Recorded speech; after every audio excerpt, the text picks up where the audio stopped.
Hallelujah. കൃപ നിറഞ്ഞ ഈ ദിവസത്തിൻ്റെ ഈ പുതിയ പുലരിയിൽ വിശുദ്ധിയോടെ ഈ തിരുവചനം നമുക്ക് ഹൃദയത്തിൽ ഏറ്റെടുക്കാം. എബ്രായർക്കെഴുതിയ ലേഖനം 12-ാം അധ്യായം 2-3 തിരുവചനങ്ങളിൽ പറയുന്നു: നമ്മുടെ വിശ്വാസത്തിൻ്റെ നാഥനും അതിനെ പൂർണ്ണതയിൽ എത്തിക്കുന്നവനുമായ യേശുവിനെ മുന്നിൽ കണ്ടുകൊണ്ട് വേണം നാം ഓടാൻ. അവൻ തനിക്കുണ്ടായിരുന്ന സന്തോഷം ഉപേക്ഷിച്ച് അപമാനം വകവയ്ക്കാതെ കുരിശ് ക്ഷമയോടെ സ്വീകരിച്ചു. ദൈവസിംഹാസനത്തിൻ്റെ വലത്തുഭാഗത്ത് അവൻ അവരോധിക്കപ്പെടുകയും ചെയ്തു. ആകയാൽ മനോധൈര്യം അസ്തമിച്ച് നിങ്ങൾ തളർന്നു പോകാതിരിക്കാൻ വേണ്ടി അവൻ തന്നെ എതിർത്ത പാപികളിൽ നിന്ന് എത്രമാത്രം സഹിച്ചെന്ന് ചിന്തിക്കുവിൻ. ഹല്ലേലൂയ. പ്രിയ സഹോദരങ്ങളെ, നമ്മൾ ഇന്ന് നമ്മുടെ സുഖവും സന്തോഷവും നഷ്ടപ്പെടുമ്പോൾ അല്ലെങ്കിൽ നഷ്ടപ്പെടുത്തുമ്പോൾ നഷ്ടപ്പെടുത്തിയവരോടുള്ള ദേഷ്യം, അസ്വസ്ഥത സ്വാഭാവികമായിട്ട് നമുക്ക് വരാൻ ഇടയുണ്ട്.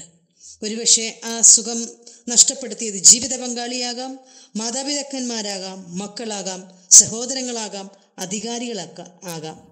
നമ്മുടെ ആ ആനന്ദം, സുഖം നഷ്ടപ്പെടുത്തുമ്പോൾ നമുക്ക് മനസ്സ് തുറന്നവരെ സ്നേഹിക്കാൻ ബുദ്ധിമുട്ടായിരിക്കാം. ഓർക്കണമേ പ്രിയരെ, ലോകത്തിൻ്റെ ആനന്ദം നഷ്ടപ്പെടുത്തുന്നത് ദൈവത്തിൻ്റെ ആനന്ദം വെളിപ്പെടുത്തുവാനാണ്. ഹല്ലേലൂയ. മാനുഷിക സുരക്ഷിതത്വം നിഷേധിക്കപ്പെടുന്നത് ദൈവത്തിൻ്റെ സുരക്ഷിതത്വത്തിൻ്റെ ആ സമാധാനത്തിലേക്ക് എന്നെയും നിങ്ങളെയും ദൈവം ഉയർത്താനാണ്. ഈ സത്യം തിരിച്ചറിഞ്ഞിട്ടില്ലെങ്കിൽ നഷ്ടപ്പെട്ടതോർത്തുള്ള ദുഃഖവും നഷ്ടപ്പെടുത്തിയവരോടുള്ള ആ ദേഷ്യവും നമ്മെ തകർത്തുകൊണ്ടിരിക്കും. ഹല്ലേലൂയ. പ്രിയപ്പെട്ടവരെ, എത്രയോ വർഷങ്ങളായി ഞാനും നിങ്ങളുമൊക്കെ ഒരുപക്ഷെ പലതരം വേദനകളിലൂടെ, സഹനങ്ങളിലൂടെ കടന്നു പോകുന്നു.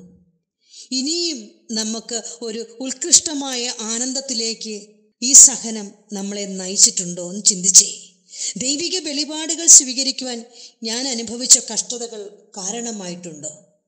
സങ്കീർത്തകൻ പറഞ്ഞില്ലേ, 119:71 ദുരിതങ്ങൾ എനിക്ക് ഉപകാരമായി, തന്മൂലം ഞാൻ അങ്ങയുടെ ചട്ടങ്ങൾ അഭ്യസിച്ചുവെന്ന്.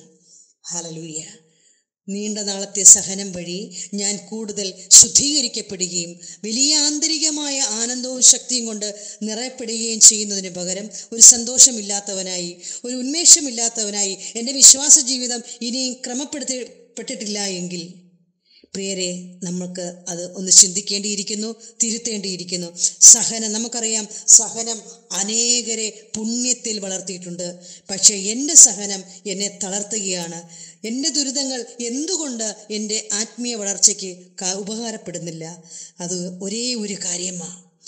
തിരിച്ചറിയണം ഒരേ ഒരു കാര്യം: എൻ്റെ ഉള്ളിൽ നിരാശയുണ്ടെങ്കിൽ, വെറുപ്പുണ്ടെങ്കിൽ ഞാനത് ഉപേക്ഷിച്ച് ക്രിസ്തുവിലേക്ക് നോക്കണം. ദൈവവചനം ഇങ്ങനെയാണ് പറയുന്നത്: അവിടുത്തെ നോക്കിയവർ പ്രകാശിതരായി. ഹല്ലേലൂയ. കണ്ണുകളടച്ച് ഹൃദയത്തിൽ ഈ സമയം നമ്മുടെ കരങ്ങൾ ചേർത്ത് വെച്ചുകൊണ്ട് പറയാം: ഈശോയേ, എൻ്റെ എല്ലാ ദുരിതങ്ങളും, എനിക്ക് സഹനങ്ങളുമെല്ലാം ഉപകാരമായി മാറുവാൻ എന്നെ അഭിഷേകം ചെയ്യണമേ. ആമേൻ.